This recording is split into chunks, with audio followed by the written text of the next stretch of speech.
আসসালামু আলাইকুম রহমতুল্লাহ বারাকাতুহু। আশা করি আল্লাহর রহমতে আপনারা সবাই ভালো আছেন। আমিও ভালো আছি। তাই তো আপনাদের সামনে আবার এসে দাঁড়াতে পারলাম মিনস আমি দাঁড়িয়ে দাঁড়িয়ে কথা বলতেছি আর কি। আম, আজকেও ঠান্ডা বাইরে যথেষ্ট।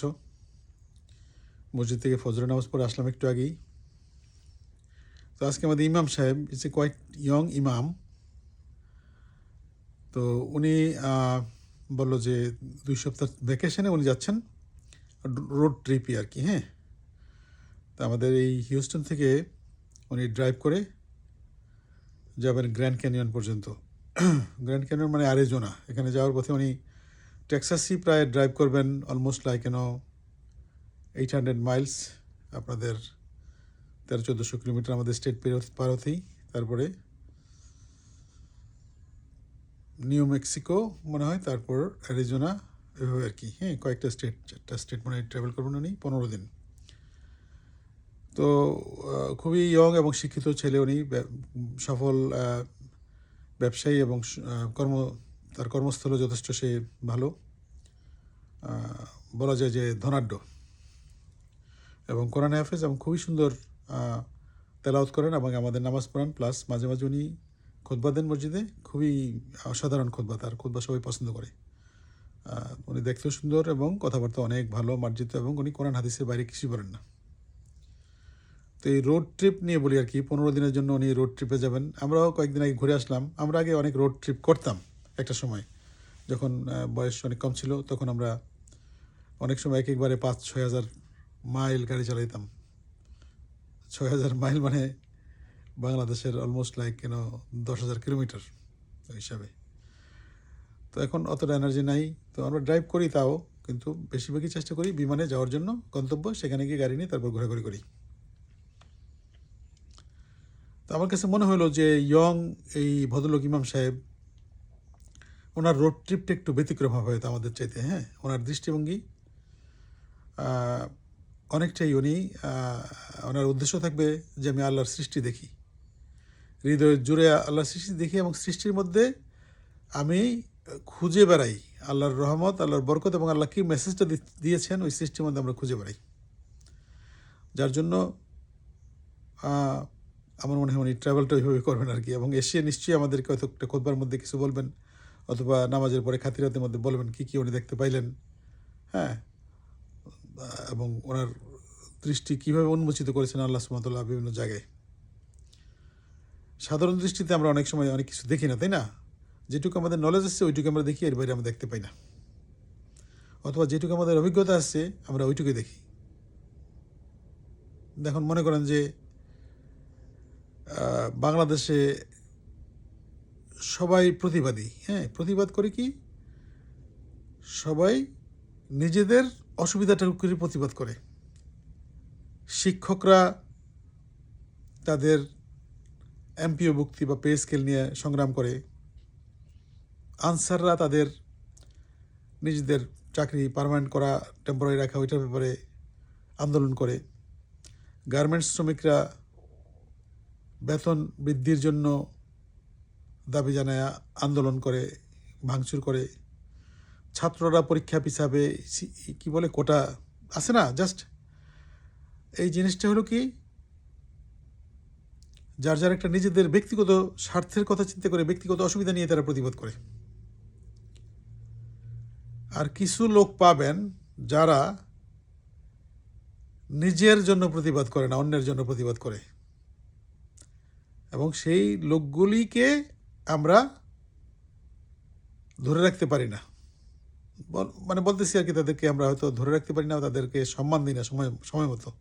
বাংলায় একটা কথা সবসময় এখনও শুনি, মানুষ দাঁত থাকতে দাঁতের মর্যাদা দেয় না, এবং বাপ থাকতে বাপের মর্যাদা দেয় না। সবার বেলায় প্রযোজ্য, আমার নিজের বেলায় প্রযোজ্য।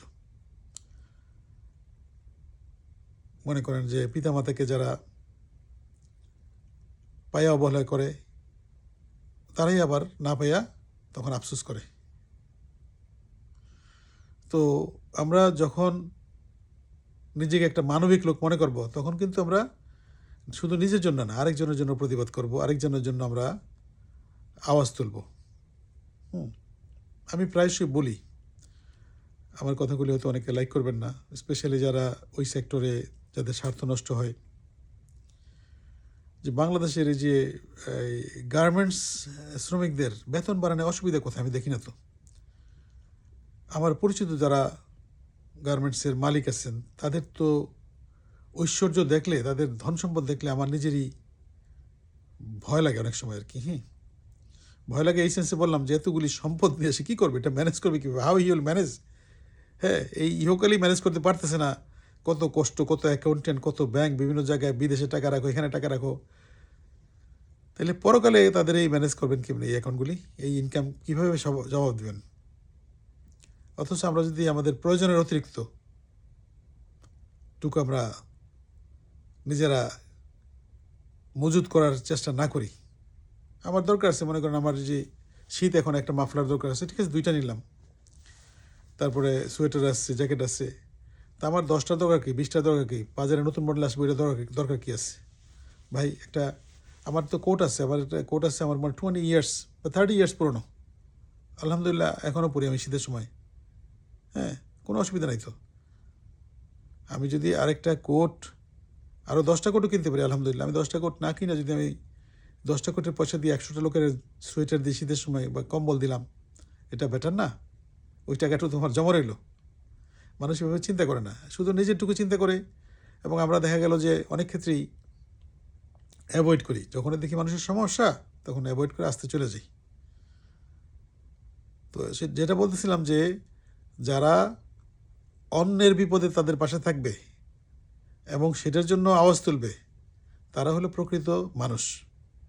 আর যারা আমরা মনে করেন নিজেদের কথাই চিল্লাই যে আমার বেতন হইল না কেন, আমার প্রমোশন হইল না কেন, আমারটা গভর্নমেন্ট হইল না কেন, বা আমার পক্ষে বিপক্ষে গেল এই আইন হবে কেন, না এখানে চলবে না, এখানে রিক্সা ব্যাটারি চলবে না, এখানে রিক্সা ম্যানুয়াল চলবে না, মানে নিজেদের সুবিধাটুকুই দেখবো আর কি, কিন্তু আরেকজনের কথা চিন্তা করবো না।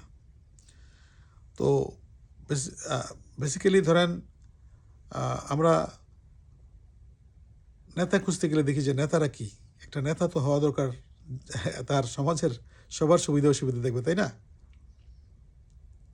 একটা রাষ্ট্র যদি কল্যাণ রাষ্ট্র হয়, সেই রাষ্ট্র দেখবে সবার সুবিধা অসুবিধা দেখবে, তাই না? দেখা উচিত, দেখে সাধারণত। কিন্তু অনেক সময় আমাদের অসুস্থ নৈতিক ব্যক্তিত্বরা যখন রাষ্ট্র ক্ষমতায় চলে যায়, তখন তারা একটা গোষ্ঠীর উন্নয়নের জন্য একটা গোষ্ঠীর সরকার হয়ে যায়। আমার কথা হলো যে যদি একটা সমস্যা দেখি কোথাও, আমরা সেটা উপস্থাপন করব এবং অবশ্যই সরকার নিবিড়ভাবে সেটা সমাধানের চেষ্টা করবে। সেখানে আমি ঘুষ খাইয়া কেন ব্যবসায়ীদের স্বার্থ দেখবো কেন? আমি তো কর্মচারীদের, তারা ঘুষ দিতে, যারা শ্রমিক তারা ঘুষ দিতে পারে না, তাদের টাকা নেই, তাদের স্বার্থটা আমার দেখা উচিত আগে। তো সাধারণত কল্যাণ রাষ্ট্র হইলে সেগুলি করে কি, ওই সরকার দেখবেই, কোনো ঘুষ দিয়ে কোনো সুবিধা করতে পারে না কেউ। আছে না, যেমন স্ক্যান্ডিনেভিয়া, ওখানে যেমন আমরা ফিনল্যান্ড, নরওয়ে, সুইডেন এবং ডেনমার্ক, এগুলিকে আমরা ওয়েলফেয়ার রাষ্ট্র হিসেবে দেখি। আমরা পড়াশোনা করেছি যখন ছোট ছিলাম।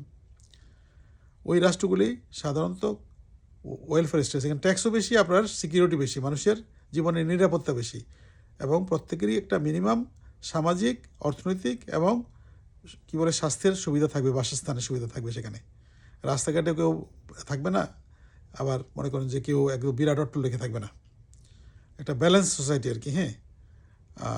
তো জানি না, আমাদের দেশে ধরেন আমাদের রিসোর্স আছে অনেক, এবং আমাদের বাংলাদেশের লোকজন যদি গরিবের প্রাপ্যটা দেয়, যারা গরিব তারা তো ইচ্ছা করে গরিব না, আছে কিছু অবশ্যই ইচ্ছা করে গরিব আছে, অনেকে কর্মক্ষম কাজ কোনো করে না, মনে করে শর্টকাট কিছু করার চেষ্টা করে। বাট আমরা যদি ধরেন দরিদ্র এবং যারা সুবিধাবঞ্চিত মানুষ, তাদের শেয়ারটা তাদেরকে দিয়ে দিই। তাদের শেয়ার বলতে কি, আমি এটা ইন আদার সেন্স বলি, ধর্মীয় দিক থেকে বলি, আল্লাহ সুবহানাহু ওয়া তাআলা বলছেন আমি রিজিক দাতা, আমি সবাইকে রিজিক দিই। তো এখন যে না খেয়ে লোকটা আছে, তার রিজিক আল্লাহ দেয়নি? অবশ্যই তার রিজিক আল্লাহ তাআলা দুনিয়াতে পাঠিয়েছেন, দিয়েছেন আমাদেরকে।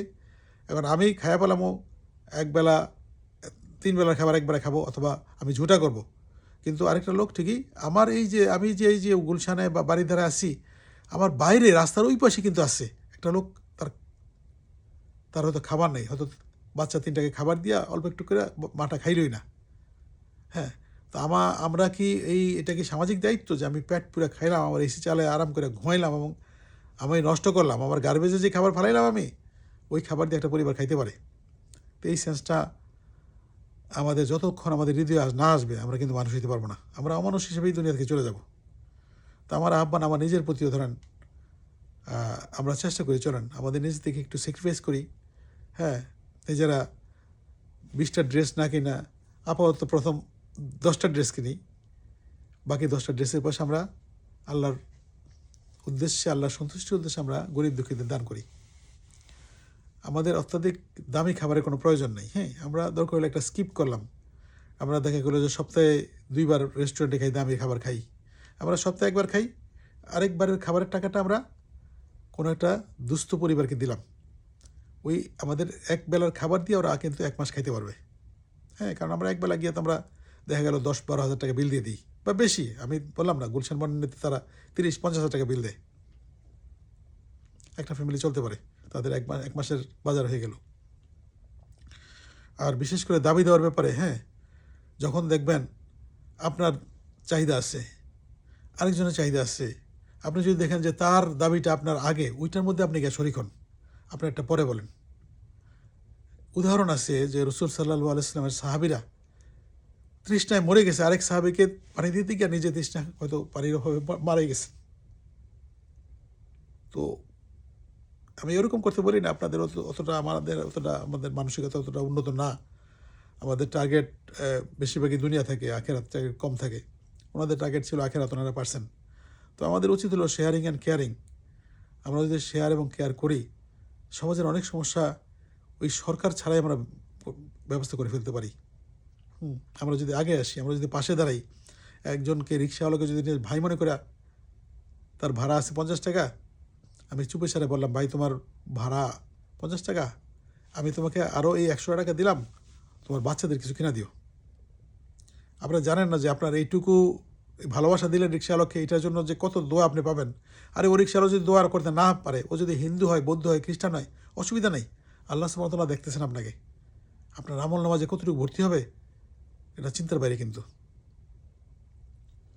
অনেক সময় আমি এখানে আমার স্ত্রী একটা বিভিন্ন ধরনের ক্লাস করে, কোরআনের ক্লাস, সেখানে তার কিছু স্টুডেন্ট আছে, সে আবার শেখায় কাউকে, সে নিজে শিখে কাউকে শেখায়। তো ওখানে মাঝে মাঝে আমাকে একটু লেকচার দিতে হয়, হঠাৎ করে কখনো মাসে 1বার বা 2বার। তা আমি ওদের বলি, যারা ওরা পার্টিসিপেন্ট বাংলাদেশ থেকে, তারা অত রিচ না কিন্তু কোনো অত ধনী না, কিন্তু চলতেছে, 2 বেলা খায়া চলতেছে আল্লাহর মধ্যে কাজকর্ম করে। তো ওদেরকে বলি যে তোমরা, যখন গরম ছিল তখন বলতাম যে একটা যদি রিক্সাওয়ালা তোমাদেরকে নিয়ে আসে, তাদেরকে থামায়া ওই নিচের দোকান থেকে একটা ঠান্ডা একটা পানীয় কিনে দিও বা কিছু একটা, আল্লাহর সন্তুষ্টির জন্য, অথবা কিছু একটু বাড়াই দিও ভাড়া, ব্যবহারটা ভালো করে, কোনো কিছু না থাকলে সুন্দর ব্যবহার করে, ভাই আমার তো খুব ইচ্ছা করতেছিল আপনাকে একটু ঠান্ডা কিছু খাওয়াই, কিন্তু আমার কাছে এখন নাই, ইনশাল্লাহ আরেক সময় ট্রাই করবো। আছে না, কথা দিয়ে মানুষকে খুশি করা যায়। রসুল সাল্লাল্লাহু আলাইহি ওয়াসাল্লাম বলছেন, তোমরা জাহান্নামের আগুন থেকে বাঁচো অর্ধেক খেজুর হইল। মানে একটা খেজুর আছে আপনার খাওয়ার জন্য, আপনি ওটা দিয়ে হয়তো রোজা খুলবেন, বা ওইটুকুই খাবার 1 গ্লাস পানি খাবেন, খেজুরা খাবেন। আরেকজন আসলো ক্ষুধার্ত, আপনার ভাই বা বোন, ভাই অথবা বোন, হ্যাঁ, অথবা একটা শিশু অথবা একটা পথিক ক্ষুধার্ত, হাঁটতে পারতেছেন না, দেখতেছেন আপনি, আপনি অর্ধেক খেজুরটা শেয়ার করে খাইলেন। এই ধরনের ইবাদত আল্লাহর কাছে খুবই পছন্দনীয়। তো আমি গুছিয়ে কথা বলতে পারি না, আমি এরকম নাম করা কোনো লেকচারার না, বক্তা না, কিন্তু নিজের দায়বদ্ধতা থেকেই কথা বলি। আমার কথার মধ্যে অনেক সময় আসে না, রাজনীতি চলে আসে, অনেক সময় অর্থনীতি চলে আসে, অনেক সময় ধর্ম চলে আসে। তো কী বলবো জানি না, জাস্ট চেষ্টা করি আর কি। হ্যাঁ, আমি যেই কথাগুলি বলি, নাম্বার 1 হলো আপনাদের কাছে রিকোয়েস্ট, দোয়া করবেন যাতে আমি নিজে আমল করতে পারি, আমি যাতে নিজের জীবনে ওইভাবে করতে পারি। আর আপনারা পারলে করেন, যদি 1-2টা ভালো কাজ করতে পারেন, করেন না কেন, দিনে একটা ভালো কাজ করেন। হ্যাঁ, আজকে মনে করেন একটা ভালো কাজ করেন, এরকম কী কাজ, জাস্ট ভালো কাজ, ঘরের সবার সাথে ভালো ব্যবহার করেন, উত্তম ব্যবহার। হ্যাঁ, একদম আপনার পরিচারিকা যে মেইড আসছে আপনাদের বাসায়, যে আপা, বোন বা খালা যে কাজ করে আপনাদের বাসায়, তার সাথে অনেক মিষ্টি ব্যবহার করলেন, জিজ্ঞেস করলেন তার পরিবারের সবাই কেমন আসছে ইত্যাদি, বা ডাক দিলেন। হ্যাঁ, অথবা ওইটুকু না পারলে যদি বললেন যে আজকে চাটা এত সুন্দর বানিয়েছো তুমি, খুব ভালো লাগছে চাটা খেয়া, বা খাবারটা অনেক সুন্দর হয়েছে, খুব সুন্দর। তো হ্যাঁ, এরকম আর কি আছে, মানুষকে মনটা খুশি করে দেওয়া যায় 2টা কথায়, তাই না? আমার মা বলতেন কথাটা, উনি আল্লাহ ওনাকে ব্যস্ত নসিব করুক, আমার মা মারা গেছেন অনেকদিন আগে। উনি বলতেন যে বাবা, কথায় ক্ষয় কথায় জয়। মানুষকে এই কথা দিয়া মানুষের মন জয় করা যায়, আবার ক্ষয় মানে সম্পর্ক নষ্ট করা যায়। তো আমরা চলুন আমরা অ্যাটলিস্ট একটা ভালো ব্যবহার করি। ভালো ব্যবহার করতে it doesn't cost you nothing, it doesn't cost you nothing to be nice. এক পয়সা খরচ নেই, শুধু একটু সুন্দর ব্যবহার। এবং একটা ইমানদার ব্যক্তির প্রথম শর্ত হলো তার ব্যবহার অনেক সুন্দর হবে। তো আসুন আমরা ইমানদার হই। তো আজকের এইটুকুই কথাবার্তা, আমি এই কথাবার্তা গুছিয়ে কী দিয়ে শুরু করছি আমার মনে নাই, এবং কী দিয়ে শেষ করতেছি এটাও মনে থাকবে না একটু পরে। বাট যদি খারাপ কিছু বলে থাকি, এটা ডেফিনেটলি আমার তরফ থেকে, এবং শয়তান হয়তো আমাকে প্ররোচনা করছে। আর ভালো কিছু আসলে সেটা অবশ্যই উপর আল্লাহর রহমত এবং আমার নবী সাল্লাল্লাহু আলাইহি ওয়াসাল্লামের গাইডলাইন্সের শিক্ষা থেকে আসছে আর কি। হ্যাঁ, আর বাংলাদেশের সামাজিক যেই দুর্বৃত্তায়ন চলতেছে, এটার জন্য কাউকে এককভাবে দায়ী করবেন না।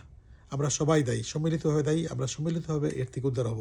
আমাদের মধ্যে থেকে আমাদের এই প্রতিহিংসা, রাজনৈতিক প্রতিহিংসা, সামাজিক প্রতিহিংসা, কী বলবো, প্রতিহিংসা তো একটা হারাম জিনিস। আমরা এটা বন্ধ করলে অনেক কিছু বন্ধ হয়ে যাবে। আমরা ভালোবাসা বিতরণ করি না, ভালোবাসা বিতরণ করতে পয়সা লাগে না, তাই না? আমি যদি বলি একটা, আপনার নিজের বাচ্চাকে বলেন না, অনেক 100 বার 1000 বার বলেন আই লাভ ইউ। আপনি এই ভালোবাসার কথা আরেকজনকে বলেন না কেন?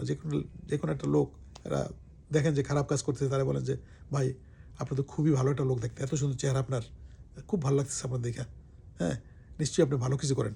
আছে না মানুষকে উৎসাহ দেওয়া, always talk about the good sides. মানুষের ব্যাড সাইড নিয়ে কথা বলার দরকার নেই, গুড সাইড নিয়ে কথা বলে সে উৎসাহ পাবে এবং ভালো হবে। দীর্ঘ হয়ে যাচ্ছে, আরও আপলোড করতে সময় লাগবে, এর বিষয়ে আর বললাম না আজকে।